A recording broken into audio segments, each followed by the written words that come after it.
The Oncoming Storm by Whiskey Mike 1. Chapter 9. Incarcerated. I awoke with the worst headache I'd ever had. My face was on a cold, wet, grey stone floor, and my vision took some time to focus. It was now obvious that we weren't dead, just knocked out by the potion. I could hear sobbing. Still with my vision out of focus, I got to my hooves and headed towards the sobbing. I was stopped by vertical bars.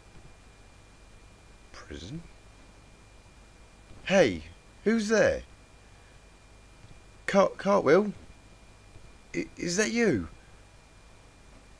Mayor? You okay? I should have listened to you. This is all my fault. As much as I wanted to agree with her, I thought now was not the best time, so I just said nothing. My vision was now back. 3 cells in one room in a circle. A wooden door to my right, the mayor's cell in front of me, about 6 feet away, and an empty cell to my left. The room was lit only by a single candle above the door. The cell wasn't much, a small window with bars in it, with no glass. A pile of hay for a bed and a bucket in the corner. I felt under my left wing for my blaster. It was still there. And the black box from my aeroplane was under my right wing. Good thing I remembered it after all these years. The guards must have forgotten to search us. A bonus, but not much use in a 4x4 prison cell. My thoughts were interrupted by the sound of keys. The doors to the cell room opened up, and 3 figures cast a shadow onto the floor. The empty cell door glowed blue and flew open, and Rarity was thrown into the cell, and the door slammed behind her. "How dare you! This is no way to treat a lady! I should report you!" The cell door slammed shut, nearly extinguishing the candle above it. Great, I thought to myself. Being imprisoned for a lifetime with the 2 ponies that got on my nerves the most. I would have preferred to have been dead. Rarity was going on about her treatment, and I didn't pay much attention. My mind was still trying to come to terms with what the mayor said a moment ago. I was right.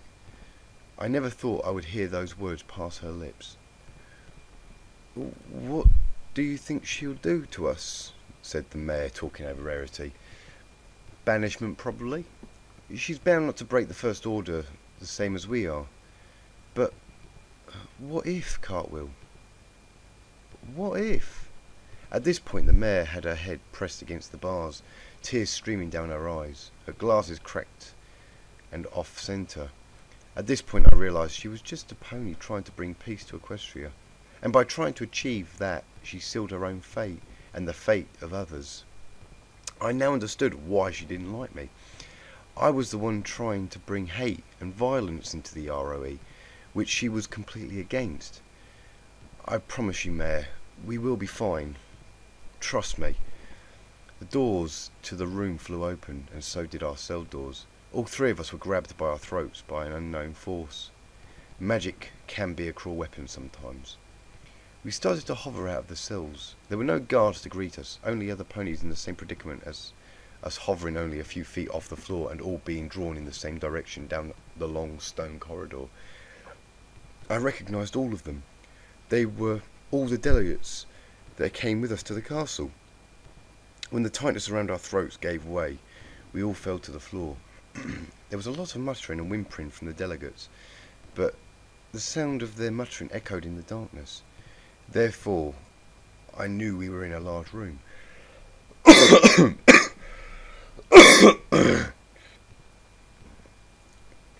Sunlight shone down on us from up high, and then descended. It then filled up the room.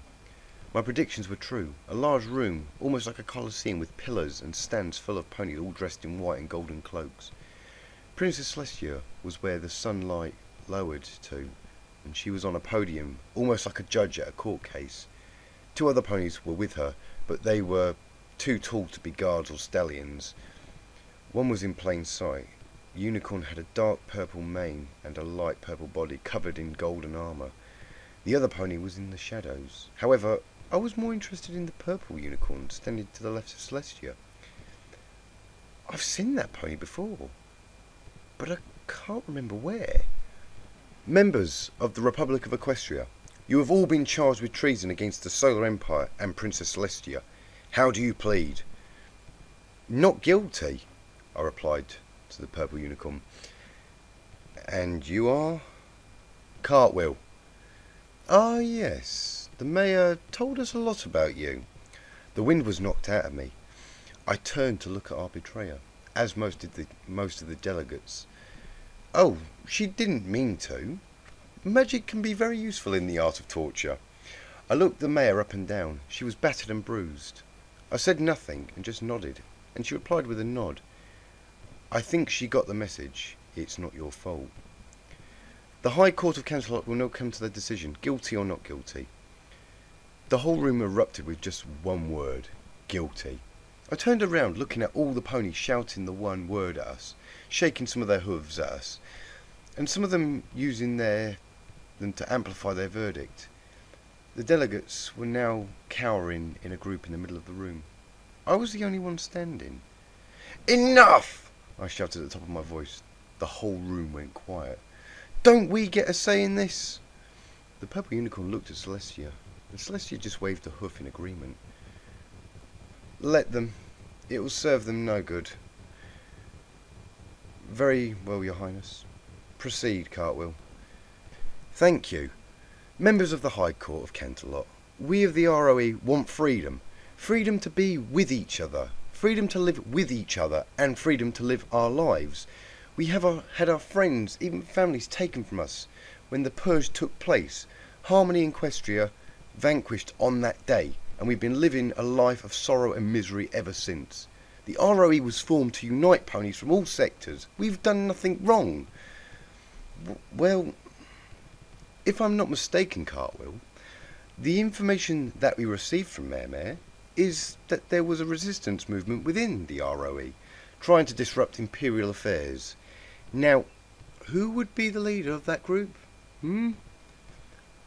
I'd rather die standing on my hooves than live a life on my knees, I replied. So you admit it?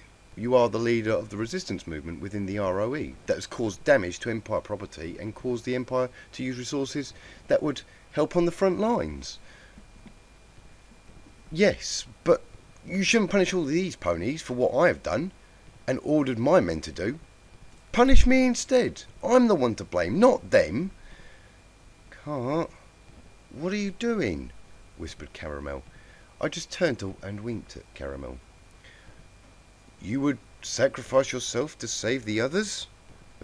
Said the purple unicorn. Of course I would. The purple unicorn turned back to Celestia. There was some muttering, but I couldn't make out any words. The adrenaline was surging through me, and I was shaking internally, but calm and focused on the outside. Suddenly, Celestia swooped down and landed right in front of me. The ground shook with the impact that she gave. She looked down her nose at me, and then, with a spark from her horn, my cape was ripped off. The whole courtroom gasped. My wings were free. The black box and the blaster fell to the ground. I looked up to Celestia, and she said one word. Gotcha.